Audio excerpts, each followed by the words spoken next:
Esse estudo é muito, e creio, muito atual, especialmente para os presbiterianos que estão aqui, que frequentemente a gente é chamado de católico manso. Então, vai ser bom.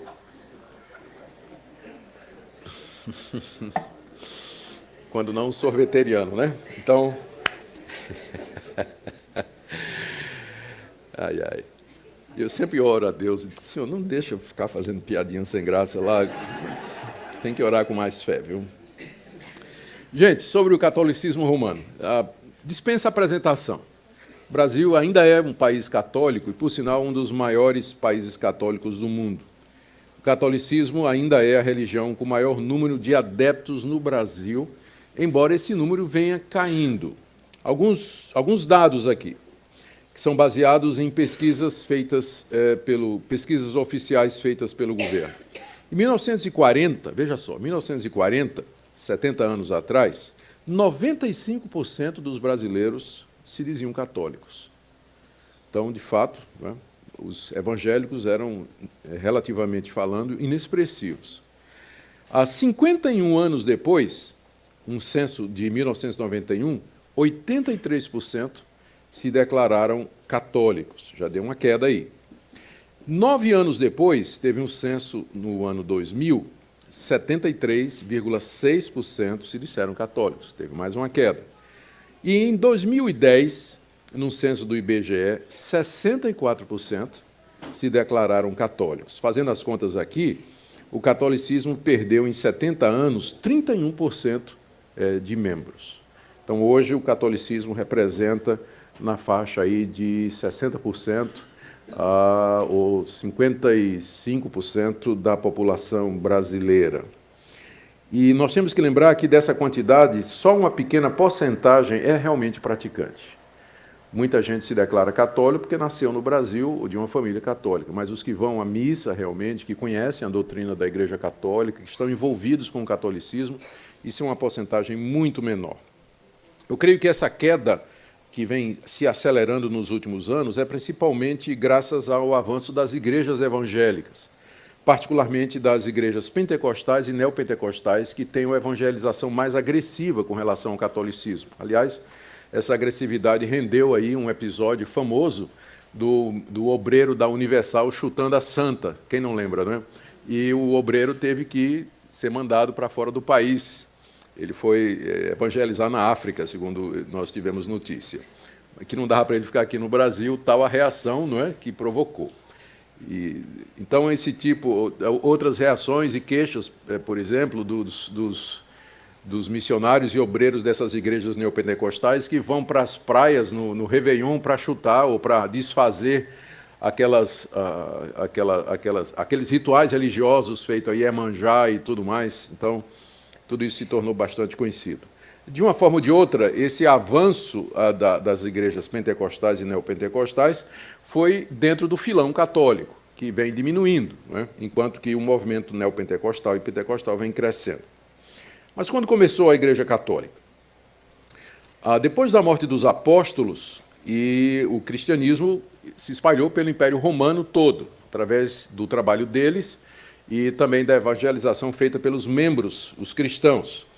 E cresceu de tal maneira que, em 324, o imperador Constantino tornou o cristianismo na religião oficial do Império Romano. Até Constantino era a Igreja Católica Apostólica. Nós não temos problema com esses dois termos. Chamar a Igreja Católica significa, vem do grego, a palavra grega que significa abrangente ou universal. Então, a igreja cristã é chamada de católica porque ela não se prende a uma etnia, ela não se prende a uma raça, a um povo, mas ela tem como objetivo alcançar o mundo todo. Então, ninguém tem problema em chamá-la de igreja católica. E ela é apostólica porque o seu ensino está baseado no ensino dos apóstolos. O problema foi quando Constantino adicionou o termo romana, né? A Igreja Católica Apostólica Romana, ela se tornou a religião oficial do Sacro Império Romano. E aí, então, as dificuldades começaram a acontecer. Multidões aderiram à igreja. Antes, a adesão era através da conversão e do novo nascimento, mas agora as multidões aderiram ao catolicismo, à igreja cristã, para ganhar o favor imperial. Quem é que ia ser contra, não é?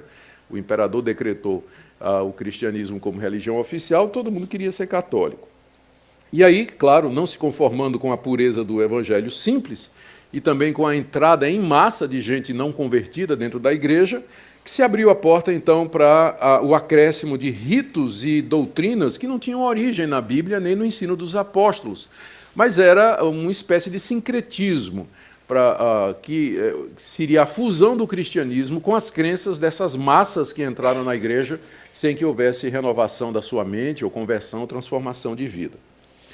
E aí, então, é a partir dessa data que nós identificamos o surgimento da Igreja Católica Apostólica Romana. Até essa altura só havia uma, e continuou assim durante alguns séculos, cerca de 6 séculos. No século XI, na verdade, em 1054, houve o que se chamou de o Grande Cisma do Oriente. O que é que aconteceu? O bispo de Roma, que havia a essa altura já era considerado como papa, ele se declarou ou pretendia então se apresentar como o pai de toda a cristandade. Nós podemos dividir àquela altura a cristandade geograficamente em 2 partes. Havia a chamada cristandade do Ocidente, cuja sede era em Roma, onde estava o papa, e havia o Oriente, onde havia os patriarcas liderando a igreja a partir de Constantinopla. Então, as 2 igrejas se consideravam igrejas cristãs, debaixo do mesmo Cristo e apenas em regiões diferentes. Mas aí o Papa, que era o presidente da igreja cristã do Ocidente, com sede em Roma, achou que ele também era o Papa da igreja oriental. E que toda a cristandade, inclusive os cristãos do Oriente, de Constantinopla, deveriam estar debaixo dele, porque ele era o representante de Deus aqui na Terra, o sucessor de Pedro, e só podia haver uma única igreja católica apostólica romana, uma única igreja católica apostólica, que seria aquela cuja sede era em Roma. E aí, naturalmente, os patriarcas lá de Constantinopla, da igreja do Oriente, não aceitaram, de jeito nenhum. E o que é que aconteceu? Se excomungaram. A igreja de Roma excomungou a igreja oriental e a igreja oriental excomungou a igreja de Roma. Então, foi o primeiro grande cisma, a primeira grande divisão dentro da cristandade foi essa que aconteceu no século XI, em 1054, para ser mais exato. Só para mais um detalhe, em 1965, recente agora, o Papa e o Patriarca de Constantinopla tiveram uma reunião e suspenderam as excomunhões. Então, não estão mais excomungados, embora, naturalmente, não tenham não haja mais nenhuma relação como havia antes. No século XVI, houve uma tentativa de reformar a Igreja Católica Ocidental, de Roma. Do Oriente é outra história. Mas houve uma tentativa de reformar. Homens como Lutero, Calvino, Zwinglio, Hus, etc., eles tentaram trazer a Igreja de Roma de volta ao padrão bíblico e expurgá-la, daí o nome reforma, de todos aqueles acréscimos, práticas e doutrinas que foram acrescentados durante estes séculos em que esteve debaixo do governo do Papa. Isso não foi possível. Não houve arrependimento, não houve convencimento, não houve abertura da liderança romana, do Papa, dos seus cardeais e bispos. Ao contrário, eles partiram para a perseguição, excomungaram Lutero e começaram a perseguir os protestantes, aqueles que protestavam contra o estado atual da Igreja e queriam, de fato, uma reforma. Não sendo possível essa reforma, então os reformadores e os reformados, que eram aqueles que aceitaram a reforma, saíram da Igreja Católica e se organizaram, então, foi o segundo grande cisma, e se organizaram, então, como igrejas independentes da Igreja de Roma. É de onde vem a Igreja Presbiteriana, a Igreja Batista, a Igreja Episcopal, a Igreja mais adiante, bem mais depois, a Igreja Metodista, a Igreja Congregacional, algumas igrejas independentes, que foram igrejas que se formaram a partir dessa divisão no século XVI, que foi a tentativa de reforma que não foi aceita pela Igreja Católica. Então, nós somos reformados, protestantes, estamos dentro dessa tradição, saímos da Igreja Católica por não concordar com essas doutrinas que foram acrescentadas durante a Idade Média. como reação ao movimento de reforma, que foi muito grande o movimento de reforma, a Igreja Católica reuniu um concílio na cidade de Trento, isso em 1546, portanto, cerca de 20 a 30 anos depois que a reforma começou. Durante 18 anos, eu estou enfatizando isso aqui, porque aqui vocês vão ver a importância desse concílio. É chamado Concílio da Contra-Reforma. Durante 18 anos, a Igreja Católica, reunida na cidade de Trento, discutiu e decidiu o que fazer diante do crescimento da reforma em todo o mundo.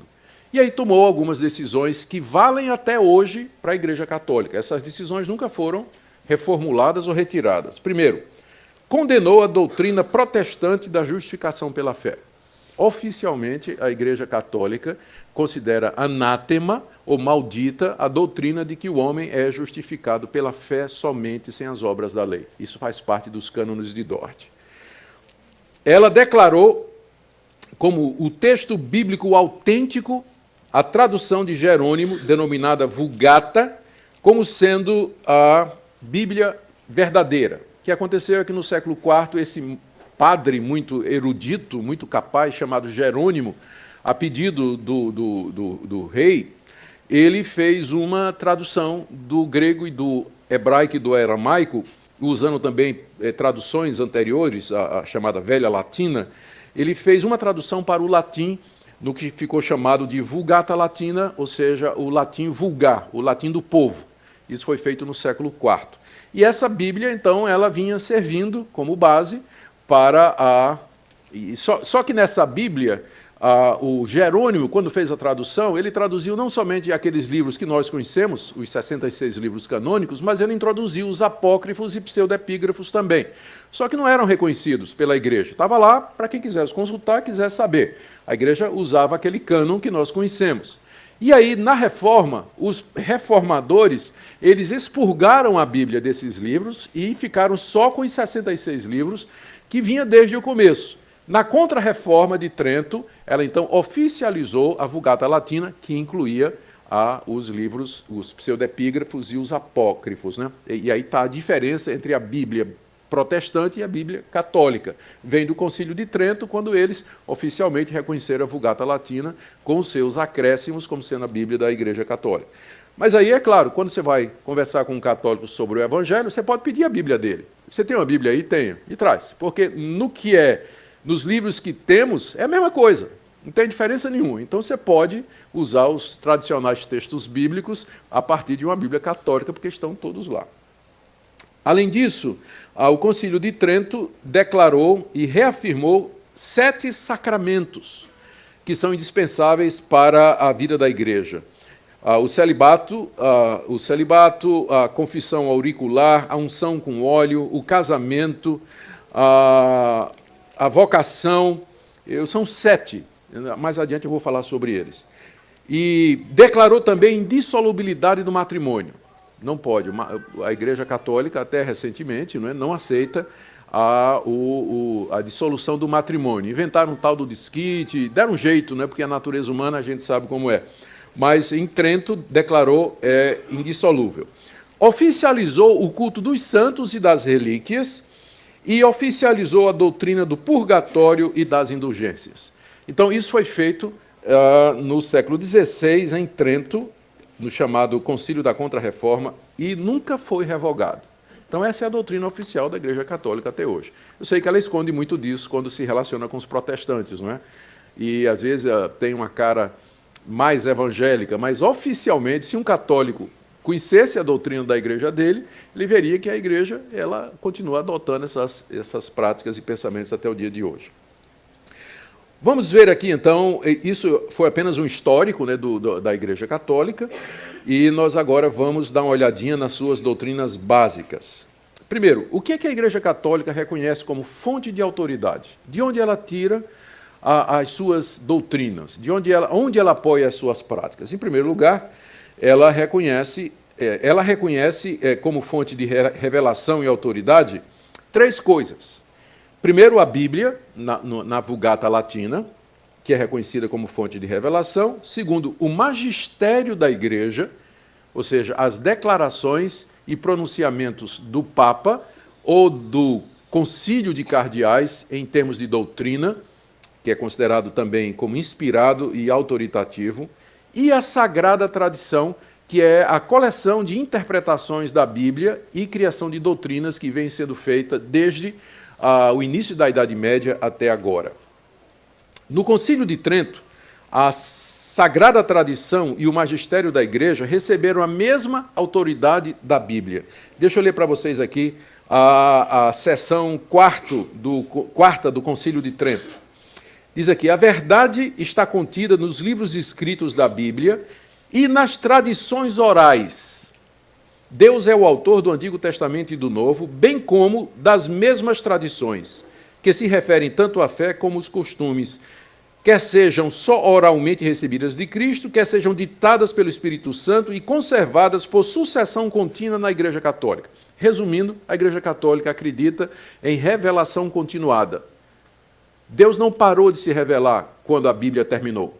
Deus continuou a se revelar através do sucessor de Pedro, que é o Papa. Então, através do Papa, Deus trouxe novas doutrinas para a Igreja. E é aí que você encontra a origem de todas essas doutrinas contra as quais os reformadores se levantaram. É baseado nessa convicção que a Igreja Católica tem de que não acabou a revelação. Deus continua revelando novas doutrinas à sua Igreja através do Papa, que é o sucessor de Pedro. Aqui ainda uma citação do Concílio Vaticano II, do pronunciamento chamado Dei Verbum, diz assim: a Sagrada Escritura é a palavra de Deus, enquanto foi escrita por inspiração do Espírito Santo. A Sagrada Tradição, por sua vez, transmite integralmente aos sucessores dos apóstolos a palavra de Deus confiada por Cristo Senhor e pelo Espírito Santo aos apóstolos, para que eles, com a luz do Espírito de verdade, a conservem, exponham e difundam fielmente na sua pregação. Uma linguagem um pouco complicada, mas o que ele está dizendo é exatamente isso, que o mesmo Espírito Santo que inspirou a Bíblia é o mesmo Espírito Santo que inspira os papas, que são chamados de apóstolos e sucessores de Pedro, trazendo novas doutrinas. Em resumo, a Igreja Católica aceita como tendo a mesma autoridade a Bíblia, as leis, dogmas e costumes revelados aos papas e conservadas na Igreja Católica através do ministério. Se você me perguntar, pastor, qual é a maior diferença entre as igrejas protestantes e reformadas e o catolicismo romano, a resposta é a fonte de autoridade. Porque para nós, somente a Bíblia, esse foi o grito da reforma protestante, somente a Escritura, só a Escritura, exatamente porque os reformadores perceberam que essa abertura para novas revelações era a causa de tantas doutrinas estranhas e de tantas práticas contrárias à Bíblia que foram introduzidas durante a Idade Média. Por isso eles disseram, se não está na Bíblia, se nós não podemos provar pela Bíblia essas doutrinas e práticas, elas têm que ser excluídas. Nós não podemos ter no culto ou na vida da igreja nada que não seja ordenado e provado pela Bíblia Sagrada. Esse é o grande ponto de diferença entre a igreja reformada protestante e o catolicismo romano. Então, essa aí foi sobre fontes de autoridade. A segunda doutrina católica que eu desejo enfatizar aqui é o conceito de igreja. Para eles, a igreja verdadeira é aquela estrutura cuja sede está em Roma.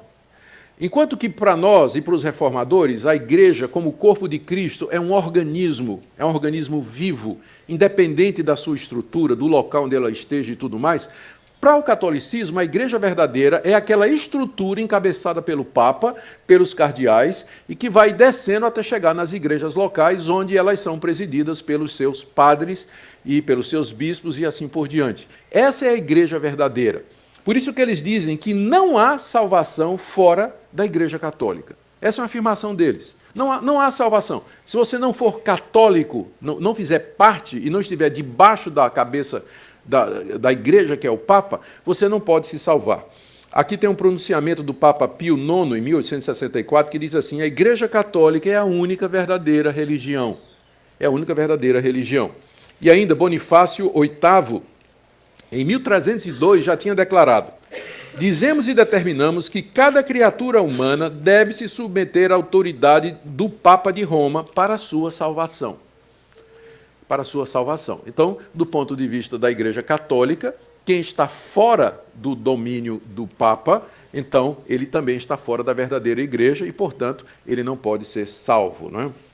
Então, mais uma doutrina católica sobre o sacerdócio dos padres.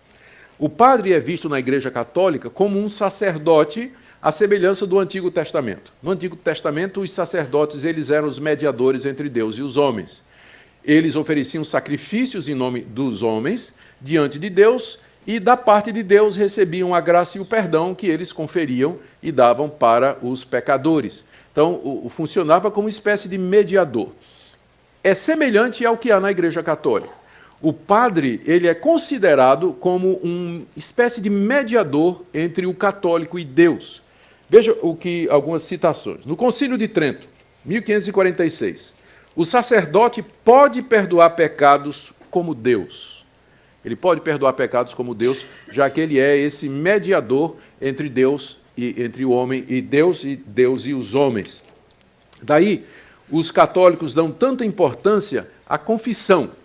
A confissão auricular. Então, pelo menos uma vez por semana, não é? ou uma vez por mês, eu não sei direito a frequência, mas o católico comprometido, ele vai se confessar ao padre, exatamente para receber o perdão de pecados. Ele vai, ali ele diz os seus pecados ao padre, confessa, pede perdão, e o padre, então, o absolve daqueles pecados e, às vezes, passa algumas penitências, rezar não sei quantas ave-marias, tantos Pai Nosso, ou então fazer algum tipo de obra social, ou qualquer outra coisa chamada de penitência, para ajudar a mitigar a culpa daquela pessoa.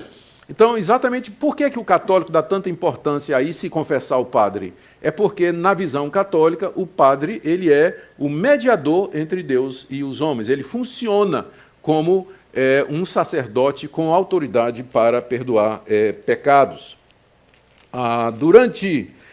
Veja o que diz um livro católico que eu consultei a respeito do padre como sacerdote. Ele diz, sem os sacerdotes, isto é, sem o padre, a morte de Cristo não teria valor para nós.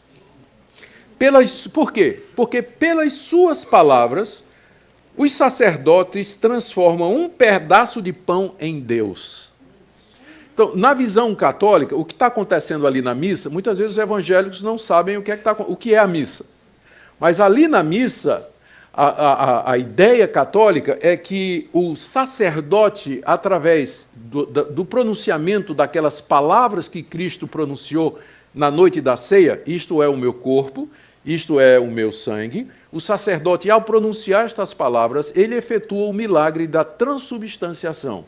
O pão se transforma realmente no corpo de Cristo e o sangue se transforma, e o vinho se transforma realmente no sangue de Cristo. De forma que você está comendo ali na Igreja Católica é o verdadeiro corpo e o verdadeiro sangue de Cristo. Cristo está presente na ceia, na missa, em carne, osso, nervos, músculos, cabelo. Então, a ideia da hóstia, que é uma bolacha, é para ela dissolver no céu da boca. E a instrução é para você não mastigar, porque você estaria mastigando o corpo de Cristo. A hóstia é colada no céu da boca e então ela dissolve ali, exatamente porque eles creem que ali está o corpo de Cristo realmente. E quem tem o poder para fazer esse milagre é o sacerdote. Por isso que ele diz, sem o sacerdote, a morte de Cristo é em vão, porque ela não chega até nós, precisa ser mediada através do sacrifício. Por isso que eles chamam do santo sacrifício da missa. Então, como eu disse, essa transubstanciação é o nome que se dá à transformação do pão e do vinho na carne e no sangue verdadeiros de Jesus, ocorre durante a missa, quando o sacerdote realiza o sacrifício eucarístico, fazendo as vezes de Cristo, repetindo as palavras ditas por Jesus na última ceia. Sobre a Bíblia. Já falamos, não é? Vou apenas rapidinho, eles aceitam a Bíblia, não tem problemas com isso, eles dizem que a Bíblia é inspirada por Deus. O problema é que eles não aceitam como a única palavra de Deus, a revelação exclusiva de Deus. Para eles, como eu já disse, a versão oficial e verdadeira é a Vulgata Latina, enquanto que nossa Bíblia evangélica tem 66 livros, a católica tem 7 a mais, Tobias, Judite, os livros de Macabeus, Baruque, Sabedoria e Eclesiástico. E como eu disse, em 1546, o Concílio de Trento declarou que a tradição que é o pronunciamento dos concílios e dos papas, tem o mesmo valor da Bíblia. Mais uma doutrina aqui sobre o Papa. Segundo o pensamento católico, Pedro foi o primeiro Papa, porque ele era o cabeça dos apóstolos, ele era o líder do colégio apostólico em Jerusalém. Os papas são os legítimos sucessores de Pedro. Então, eles não acreditam que hajam apóstolos hoje como os 12, mas tem um só tem um apóstolo. Deus manteve na igreja um apóstolo para sempre, que é aquele que é o sucessor de Pedro. Então, Pedro teria ungido alguém no lugar dele, que ungiu alguém no lugar dele, e assim por diante, até chegar ao atual Papa. Então, o Papa Francisco, hoje, ele é considerado em linha direta de sucessão ligada ao apóstolo Pedro. E, portanto, tem a mesma autoridade que Pedro. É um verdadeiro apóstolo, inspirado, não pode ser questionado, aí tem autoridade total sobre a igreja. De acordo com a Igreja Católica, a base para isso, e você pode abrir comigo aqui, na passagem bem conhecida, é Mateus 16. A confissão de Pedro. Jesus estava indo para os lados de Cesareia e perguntou aos seus discípulos, quem é que o povo diz que eu sou? Deram várias respostas e Jesus perguntou, mas vocês acham que eu sou quem? E Pedro respondeu no verso 16 de Mateus 16, tu és o Cristo, o Filho do Deus vivo. Aí Jesus disse, bem-aventurado és, Simão Barjonas, porque não foi carne e sangue que te revelou, mas meu Pai que está nos céus. Também eu te digo que tu és Pedro, e sobre esta pedra edificarei a minha igreja, e as portas do inferno não prevalecerão contra ela. Dar-te-ei as chaves do reino dos céus. O que ligares na terra terá sido ligado nos céus, e o que desligares na terra terá sido desligado nos céus. Então, a interpretação católica dessa passagem é que Jesus disse a Pedro, tu és Pedro, e sobre esta pedra, você, eu vou edificar a minha igreja. E as portas do inferno não vão prevalecer contra a igreja, porque ela está edificada sobre você, que é Pedro, a rocha. E eu vou te dar, Pedro, as chaves do reino dos céus. O que você ligar na terra, vai ser ligado nos céus. E o que você desligar na terra, vai ser desligado nos céus. Então, com base nessa interpretação, a Igreja Católica diz que o Papa, que é o representante de Pedro, ele tem o poder das chaves. Ele pode admitir aos céus e ele pode demitir dos céus. A excomunhão é a arma que o Papa tem para mandar alguém para o inferno. Ser excomungado na Igreja Católica significa ser desligado de Deus e enviado para o sofrimento eterno. A excomunhão é uma pena terrível dentro da Igreja Católica. E é o poder que o Papa tem é o poder das chaves. E é o Papa, à frente da Igreja, que tem as chaves que abrem o reino de Deus. E como é que ele usa essas chaves?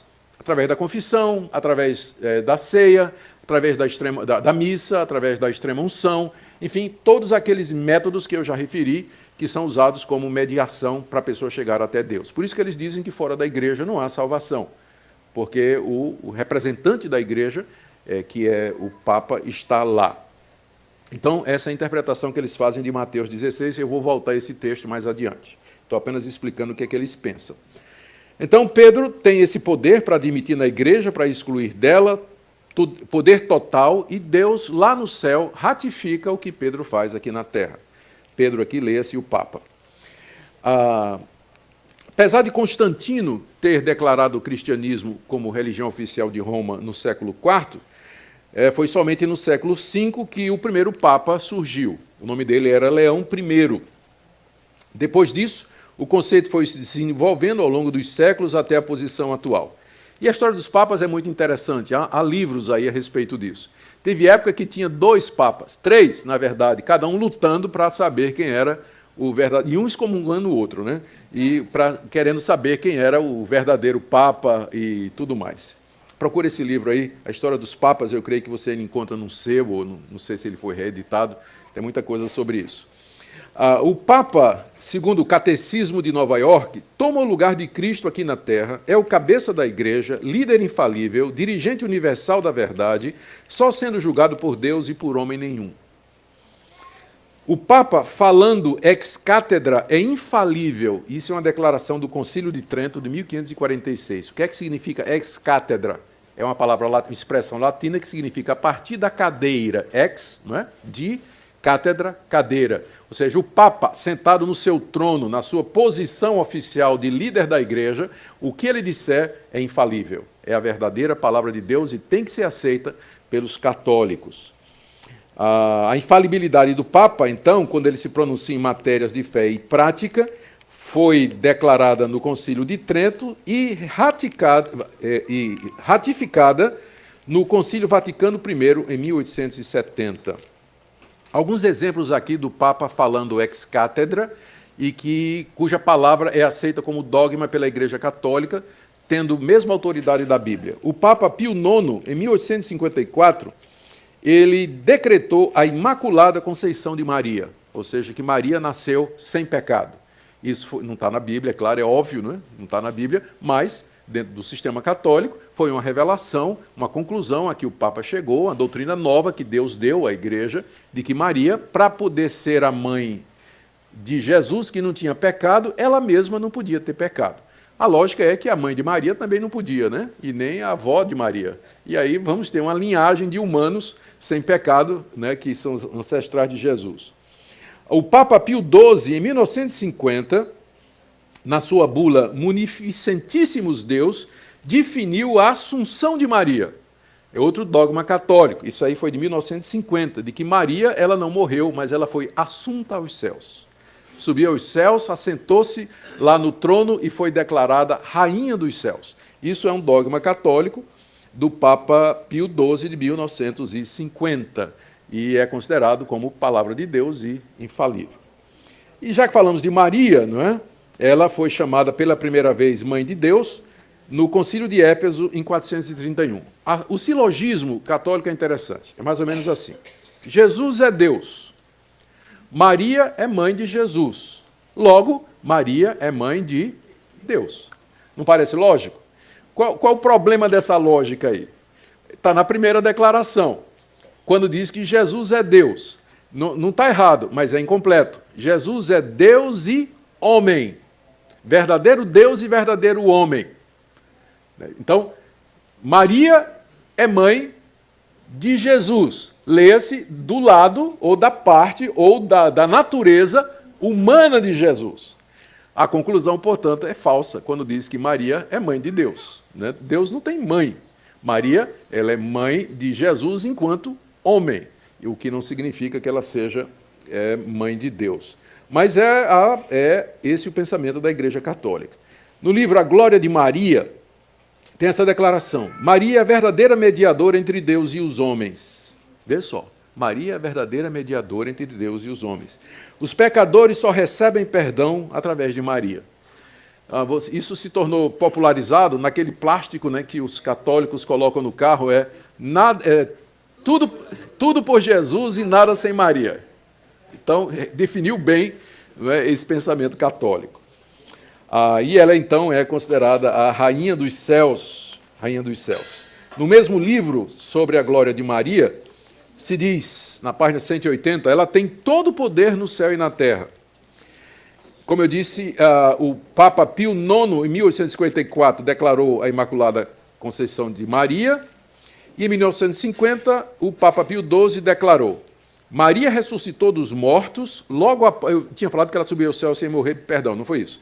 Aqui está a palavra do Papa aqui. Maria ressuscitou dos mortos logo após a sua morte, e foi levada aos céus, e lá entronizada como Rainha dos Céus. Essa é a bula do Papa Pio XII, de 1950. Mais uma doutrina sobre a missa e a hóstia, já falei algumas coisas aqui. Então, só rapidamente, o Concílio de Trento, aquele famoso, né, da Contra-Reforma, afirmou que pela consagração feita pelo padre do pão e do vinho, opera-se a conversão de toda a substância do pão na substância do corpo de Cristo nosso Senhor e de toda a substância do vinho na substância do seu sangue. E essa mudança a Igreja Católica chama de transubstanciação. Aqui é uma pegadinha na área de filosofia. Eles estão usando aqui a filosofia de Aristóteles, que fazia a distinção entre a substância e o acidente. A substância é aquilo que a coisa realmente é. Por exemplo, cadeira é a substância, mas cadeira de madeira é o acidente, cadeira de aço é o acidente. Então, é assim que eles explicam como o pão e o vinho se transformam no corpo de Jesus, mas não viram o corpo de Jesus. O que muda é a substância, mas o acidente não. Então, a filosofia, a teologia católica é muito aristotélica, muito influenciada pelo pensamento de Aristóteles. Então, quem não está familiarizado fica pensando, mas como é que eles podem dizer isso, que se transforma, se continua sendo pão e sendo vinho? Não, mas se transforma a substância. O acidente permanece o mesmo. Então, é uma sutileza aí filosófica, né, para eles tentarem explicar o óbvio, né, que não acontece mudança nenhuma, né? Não tem mudança nenhuma ali. Bom, aí o Catecismo de Nova York diz que a missa é o mesmo sacrifício da cruz, que a hóstia é o corpo de Cristo como nasceu, viveu e morreu. Pela palavra do sacerdote, Deus desce a hóstia e ali fica à sua disposição. Que beleza, né? Poder comandar Deus assim. Né? Deus desce e fica ali na hóstia à disposição do sacerdote. O sacerdote sai dando Deus para todas as pessoas. Sobre o purgatório. É um dogma do século XVI, do século VI, feito por Gregório o Grande, que foi ratificado em 1439. Tomás de Aquino, o grande teólogo católico, diz que no purgatório o sofrimento é idêntico ao do inferno, só que dura menos. Ah, que bom, né? Ainda bem. Vão para o purgatório os que cometem pecados mortais. E aqui entra a famosa divisão católica entre pecado mortal e pecado venial. Então, quem comete pecado mortal vai para o purgatório e, após certo sofrimento, esses pecados são purificados e então sobem aos céus. Os que cometem só pecado venial não passam pelo purgatório e vai direto para o céu, né? Os não batizados vão direto ao inferno sem passar para o purgatório. Por isso que o católico quer logo batizar o filho, né, para não morrer pagão, é a expressão deles. Porque se morrer sem o batismo católico, vai direto para o inferno. Só uma explicação aqui, eu sei que ninguém está perguntando isso. Na igreja presbiteriana, a gente não acredita nisso quando a gente batiza os nossos filhos, tá? A gente não acha que batismo limpa pecado. Por isso que o pessoal chama a gente de católico manso, né? Porque a gente batiza os filhinhos. Mas bichinhos são pecadores mesmo, não é? Se não se converter, vai para o inferno, batizado e tudo. Bom, para diminuir o tempo de sofrimento no purgatório, olha só, para diminuir o tempo de sofrimento no purgatório, você deve dar esmolas, fazer penitências e pagar missa. E para os que morreram, você faz a missa do 7º dia. Então, você pode orar pelos mortos. Por que é que você pode orar? Por que é que tem essa prática da oração pelos mortos na Igreja Católica? Para que eles saiam do purgatório, para diminuir o tempo no purgatório. E a missa de 7º dia serve também para abreviar o seu tempo no purgatório e para que a pessoa se vá ao céu. Aliás, foi exatamente isso aqui o estupim da Reforma Protestante. O Papa estava precisando de dinheiro para construir a Catedral de São Pedro, e então ele começou a vender indulgências. Indulgências era o perdão do Papa para diminuir o tempo de sofrimento do purgatório das pessoas. Então, o tesoureiro do Papa, chamado Tetzel, ele ia pelas cidades da Alemanha vendendo as indulgências. Chegava numa cidade e dizia, olha, aqui tem indulgências, o Papa resolve perdoar os pecados, tal, mediante o valor, né? Você pode comprar indulgências que vão livrar você 1 mês, 2 meses, 1 ano, 10, depende de quanto você pagar. E à medida que a moeda cai tilintando no cofre, a alma sai voando do purgatório. Era a expressão de Tetzel, era o lema da campanha dele, né? O slogan dele, né? Era isso aí. E foi isso que Martinho Lutero disse, agora basta. E as 95 teses de Martinho Lutero, elas giram em torno exatamente disso aí. Foi isso que provocou. O que é penitência? O que é o arrependimento? Será que pela compra de indulgências nós podemos livrar a nossa alma da morte? Então, esse foi o estupim da Reforma Protestante, essa ideia de que você pode orar pelos mortos, comprar indulgências para que o tempo no purgatório se abrevie. Sobre imagens.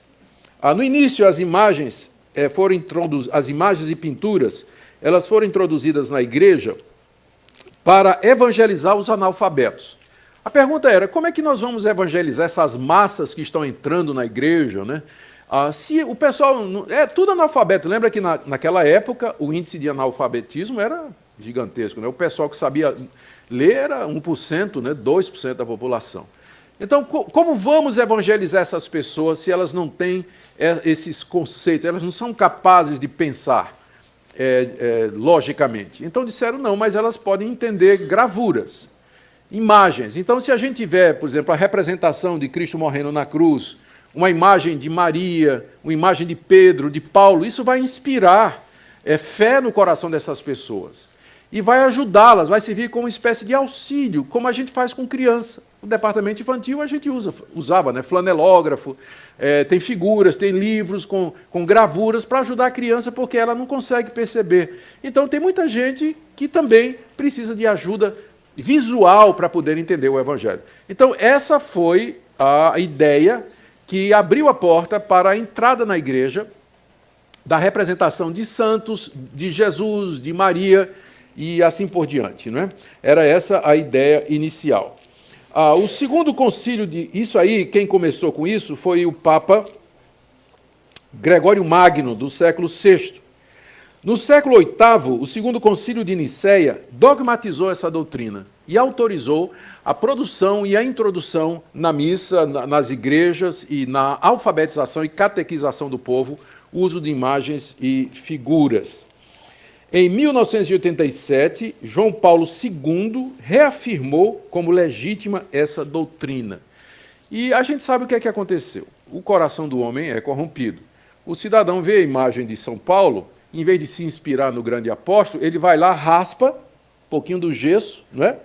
Leva para casa, derrama num copo d'água e bebe. Ou então ele se ajoelha diante da imagem de São Paulo e diz, eu não valho nada diante de Deus, mas o Senhor é um santo, então interceda a Deus em meu favor, né? E ali diante da imagem. Então aquilo que não era no início para ser adoração, acabou virando adoração por conta da corrupção. E aí era tarde para conter isso. Então, por mais que você queira dizer, né, explicar que aquelas imagens não são para ser adoradas, apenas para lembrança e tudo mais, o povo se curva diante das imagens e faz pedido às santas. Tem procissão com imagem de santa, reza no pé de santa, tem santuário para a imagem da santa, tem santuário em casa com a imagem da santa, virou idolatria. Idolatria completa mesmo, quebrando o mandamento que diz, não farás para ti imagem de escultura, não as adorarás, nem lhes darás culto. É claro, a Igreja Católica vai chegar aqui, um católico instruído vai dizer, pastor, mas o senhor sabe que tem uma diferença entre dulia e latria. Né? Dulia é a palavra grega que significa serviço ou veneração. Então, o católico, ele presta dulia às imagens, ele não adora, ele venera. Mas a latria, que é a adoração, o culto, somente a Deus e a Jesus Cristo. Só que essa distinção, na prática, não existe.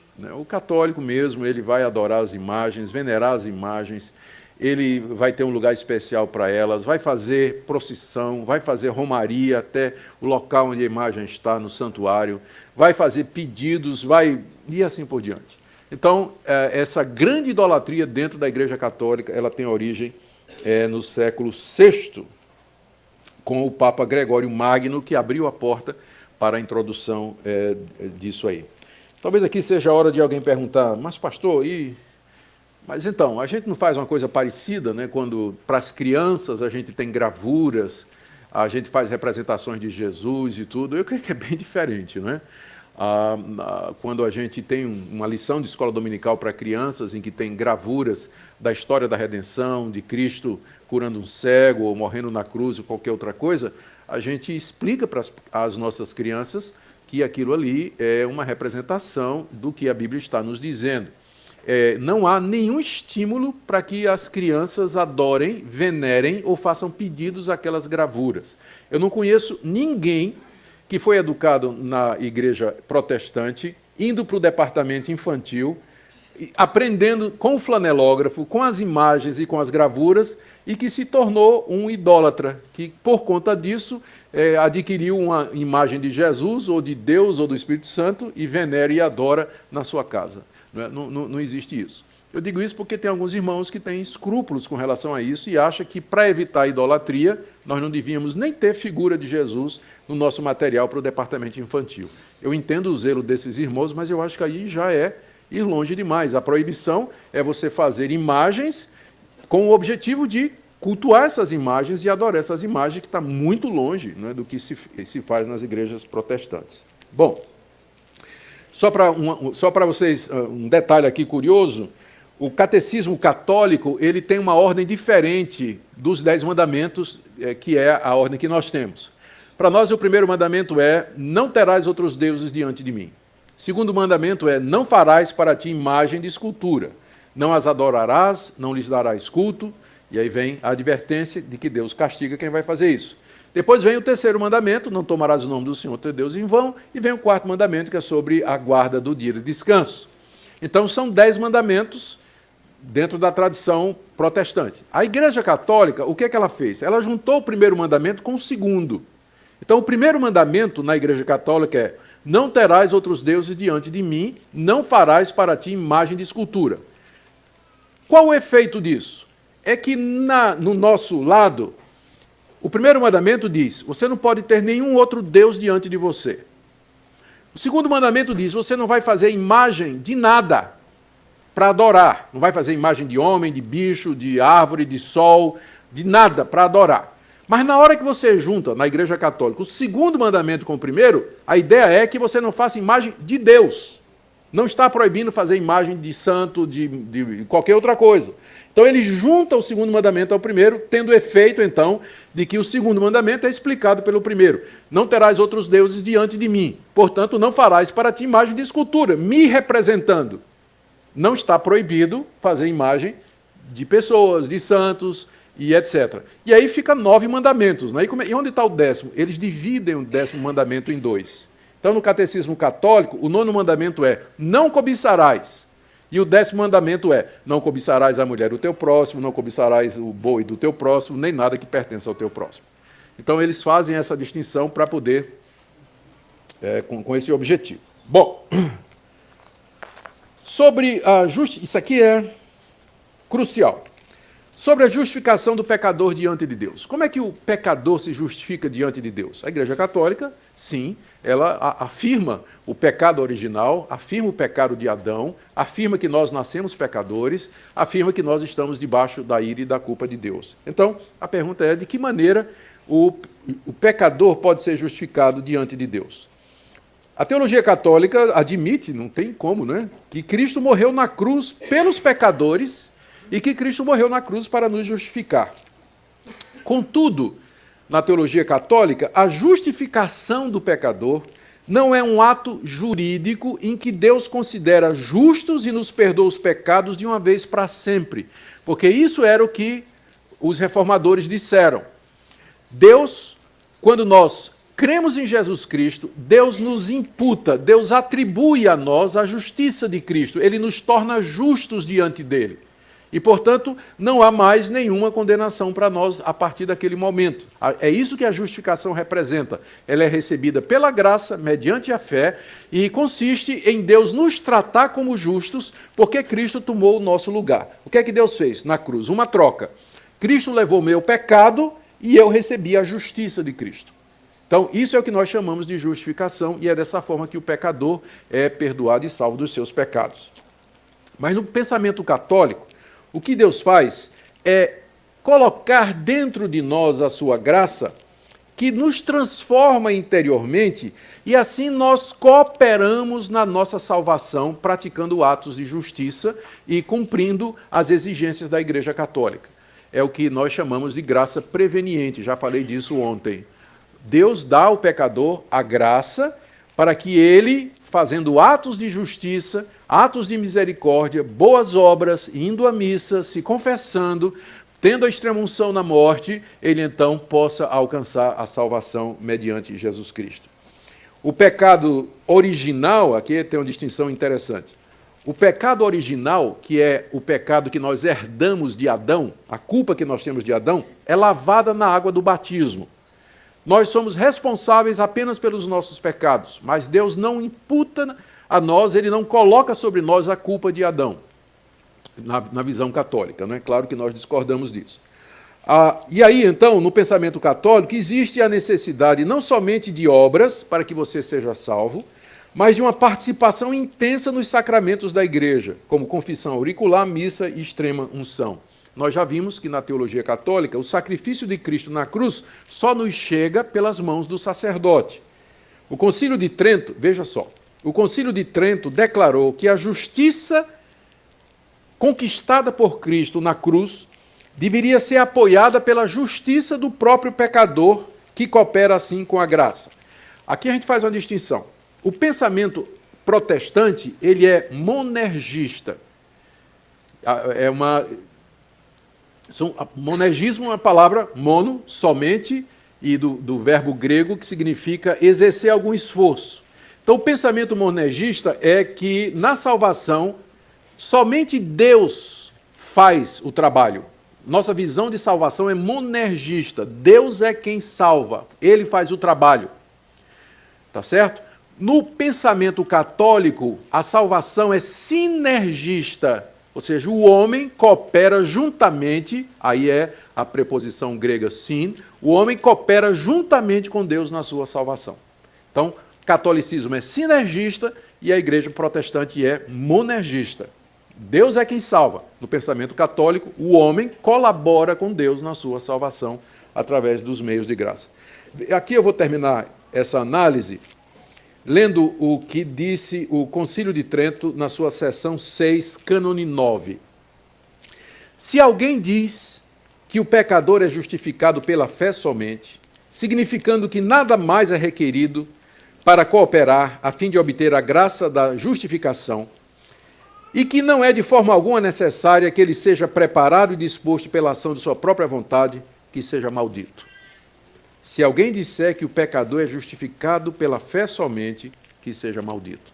Então, nós somos oficialmente anatematizados pela Igreja Católica, por mais que ela, às vezes, coloque uma cara de amiga e tudo mais. Aliás, eu preciso fazer justiça aqui.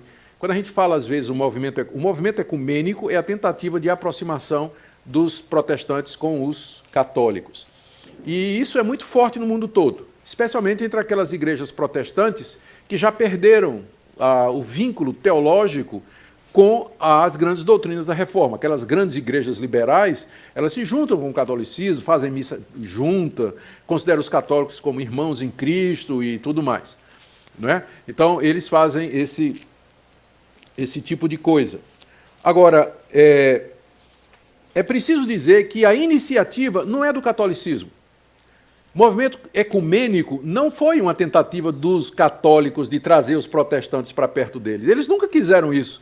Foram os protestantes liberais que foram atrás do catolicismo, querendo outra vez essa reunião da igreja-mãe com os filhos desviados, né? Porque é assim que os católicos nos veem. Eles são a igreja-mãe, nós somos os filhos desviados. Então, o movimento ecumênico tem origem nos protestantes, não na Igreja Católica. Ela sempre nos viu como excluídos, excomungados, né, fora da salvação. A aproximação, quem quer realmente são os protestantes liberais. Gente, eu creio que não precisa dizer muita coisa mais, não é? Eu só dar uns pontos aqui e depois vou abrir para perguntas. Como é que a gente responde a tudo isso?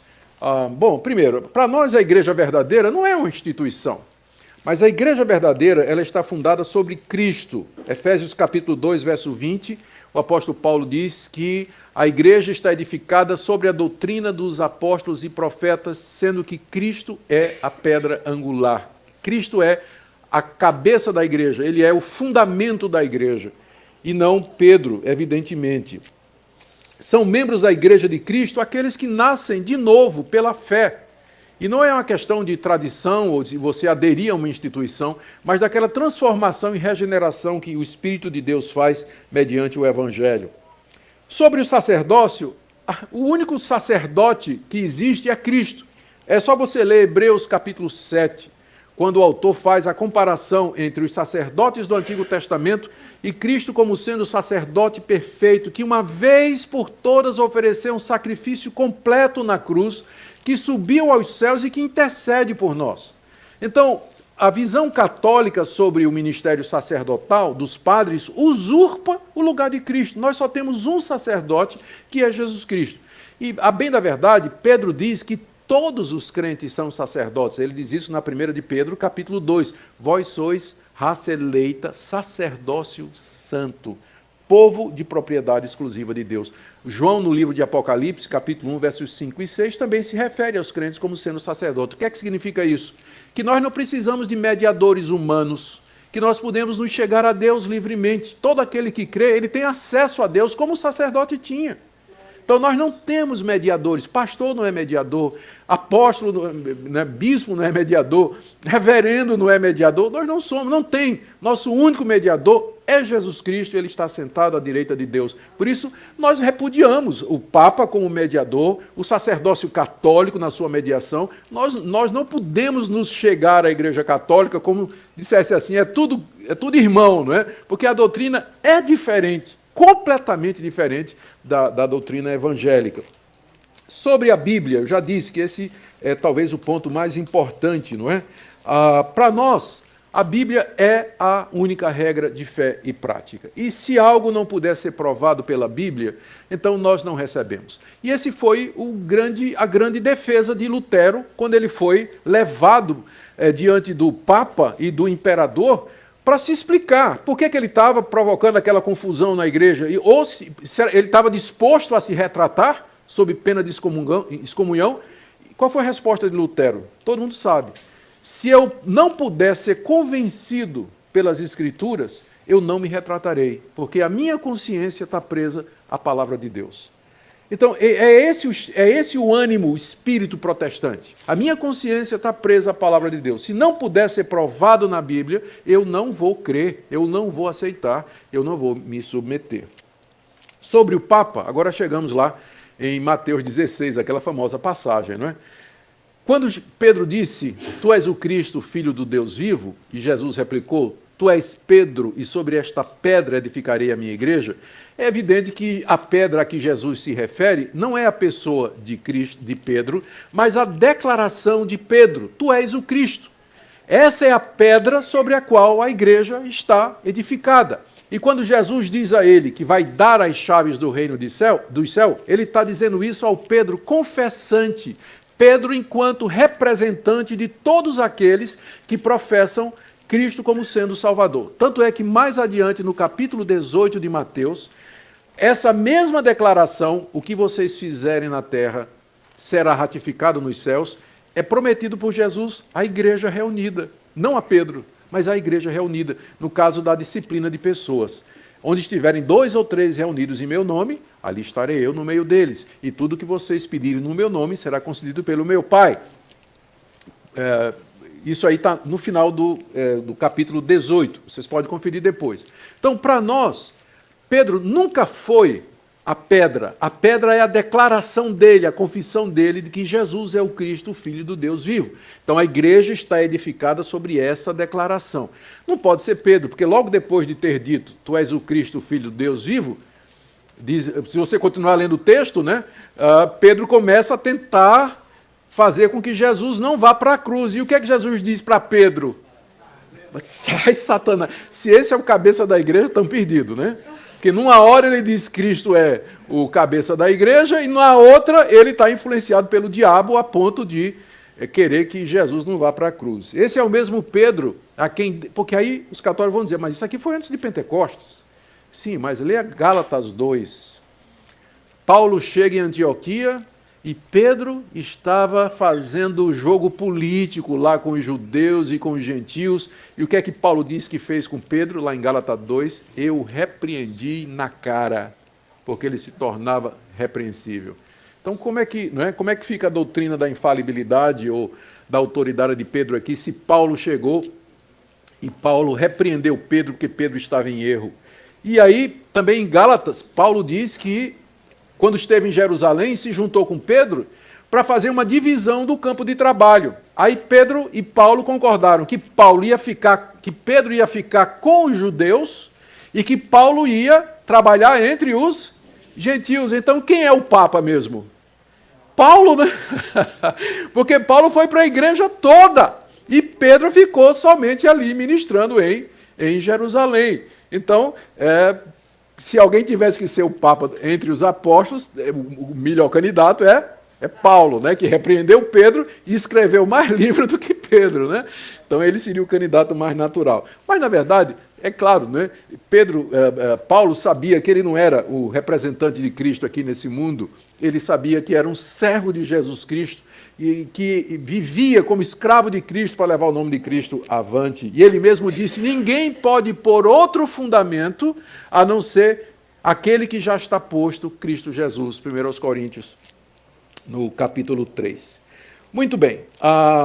Sobre a infalibilidade papal, só alguns exemplos. Adriano II disse que o casamento civil era válido. Aí veio Pio XII e condenou como inválido. Eugênio IV condenou Joana d'Arc a ser queimada viva como bruxa. Benedito XV declarou-a como santa. Clemente XIV acabou com os jesuítas. Pio VII restaurou os jesuítas. Sisto V recomendou a leitura da Bíblia. Pio VII e outros papas condenaram. Em qual deles a gente acredita, né? Se é infalível as declarações papais. E aí se multiplicam as declarações contraditórias desses papas, né? A gente não tem tempo para entrar nisso aqui. Bom, eu creio que sobre Maria não precisa dizer absolutamente nada, não é? Mais nada, não tem fundamento nenhum os dogmas. Sobre a missa, já falamos que o sacrifício de Cristo não se repete, foi feito de uma vez por todas, que a hóstia, nem o pão, nem o vinho se transformam realmente na carne e no sangue de Cristo. Cristo disse, fazer isso em memória de mim. É um símbolo, uma figura, e não uma coisa real. Sobre o purgatório, a Bíblia não menciona. Esse dogma, como eu disse, é uma das maiores fontes de renda da Igreja Católica. A Bíblia só fala em 2 lugares após a morte, isso é muito claro, o céu ou o inferno, vida eterna ou condenação eterna. As orações pelos mortos começaram nos anos 300 e se apoiam em uma passagem de um livro apócrifo, e a Bíblia não dá esperança para ninguém além da morte. Ela diz, hoje é o dia da salvação. Hebreus 9, 27 diz, aos homens está ordenado morrerem uma só vez e depois disso vem o juízo. Então, e dezenas de outras passagens que nós poderíamos citar, a Bíblia só reconhece 2 situações depois da morte. O purgatório é alguma coisa absolutamente ausente na Bíblia. Terminando, então, nós não temos problemas em dizer que a Igreja de Cristo ela é católica e apostólica. O nosso problema é com a romana, mas ela é uma Igreja católica apostólica, a Igreja de Cristo. Ela só não é romana, porque tem a ver com aquela instituição. Os reformadores consideravam a Igreja romana como sendo uma igreja apóstata. Ela se desviou do verdadeiro evangelho. A Confissão de Fé de Westminster, como eu disse, eu só posso falar pela Igreja Presbiteriana. A Confissão de Fé de Westminster, que é a Confissão de Fé da Igreja Presbiteriana, diz que o Papa é o anticristo. A Igreja Presbiteriana proíbe os seus pastores de realizar culto ecumênico. Se eu realizar um culto com um pastor, com um padre, eu estou sujeito a ser não excomungado, porque não tem isso na Igreja Presbiteriana, mas estou sujeito a ser disciplinado, né, pelo meu presbitério, se eu fizer isso. E no Brasil, nós rebatizamos os católicos. Se alguém vier da Igreja Católica, porque nós não reconhecemos a Igreja Católica como uma igreja legitimamente cristã, nós rebatizamos os católicos. Nem todas as igrejas reformadas fazem isso, mas no Brasil nós fazemos sim. Com isso, eu não estou dizendo que não haja crentes verdadeiros na Igreja Católica. Graças a Deus há. Mas muitos desses crentes verdadeiros dentro da Igreja Católica estão em conflito e em luta. Porque se eles conhecem a doutrina da igreja deles, eles vão saber que eles vão ter que tomar uma decisão. Eles não podem, vai ser muito difícil para eles, por exemplo, participar da missa. Participar da missa. Ou se confessar um padre, ou esperar a extrema-unção como o caminho da salvação, ou ouvir sobre Maria mais do que Jesus, né, em algumas igrejas, a questão dos santos, as festas dos tradicionais dos santos. Então, um católico que é convertido de verdade, ele vai sentir dificuldade em ser um católico praticante. Ele vai sentir essa dificuldade se ele de fato conhece a palavra de Deus. Vamos orar? Senhor Deus, nós queremos orar agora por aqueles que estão dentro do catolicismo romano e que ouviram a verdade a respeito de Cristo e talvez ainda não perceberam todas as implicações da sua igreja. Nós pedimos também que o Senhor nos dê humildade para nos mantermos fiéis à Tua palavra, para não acrescentarmos nada à igreja que não esteja prometido, representado, ordenado, exemplificado, provado pela Escritura. Nos ajuda a viver na simplicidade do Evangelho, nos dá amor e sabedoria para lidar com aquelas pessoas que estão seguindo falsas religiões. É o que pedimos em nome de Jesus. Amém.